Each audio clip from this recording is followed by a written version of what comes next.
Magandang tanghali mga kapitbahay at kaibigan ko, mga kapatid ko. Ngayon gagawa tayo ng kalabasang nuggets. Pang merienda ng mga bata, pambaon sa school. Maganda ito at saka ito siya ay healthy. Healthy ito siya na pang merienda ng mga bata. Pwede rin siya ulam at the same time. Okay, ngayon idudurugin natin tong yung kalabasa. Tapos ito yung panghalo natin, pampalasa natin yung crispy fry, tapos lagyan natin siya ng itlog. Ngayon dudurugin natin, kunting asin lang ang ilalagay kasi malasa na yung crispy fry. Ngayon durugin natin, tiniduro lang yung ginagamit ko pang pang durog sa kalabasa kasi malambot naman din kasi yung kalabasa, so hindi naman natin kailangan yung pang talaga matigas na pandurog. Kasi itong kalabasa na to, maganda siya, hindi siya di ba ang kalabasa pampalinaw ng mata. So mga bata pag kumain ito, hindi nila malasahan na gulay pala yung kinakain nila kasi para na rin siya yung nabibili natin na nuggets, parang ganun ang lasa nito.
Kailangan yung gamitin, yun lang din ang ilalagay nyo para naman may yung ibang matitira magagamit sa susunod.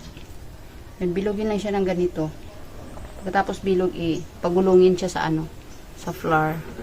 Ganyanin. Pagulungin lang siya sa harina. Tapos ganunin. Yan.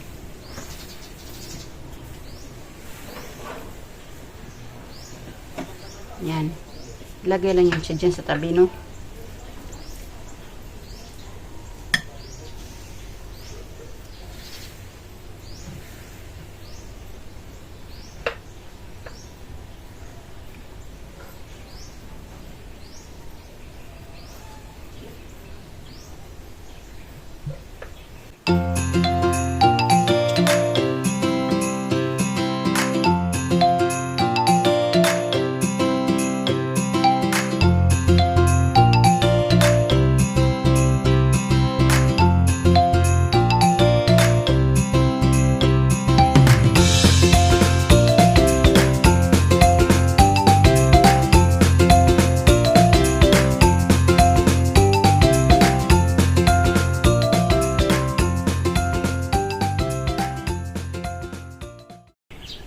Tapos ngayon ilulublob na naman natin siya sa itlog. Lublob natin siya sa itlog para sa gas.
Pwede na ito siyang pirituhin.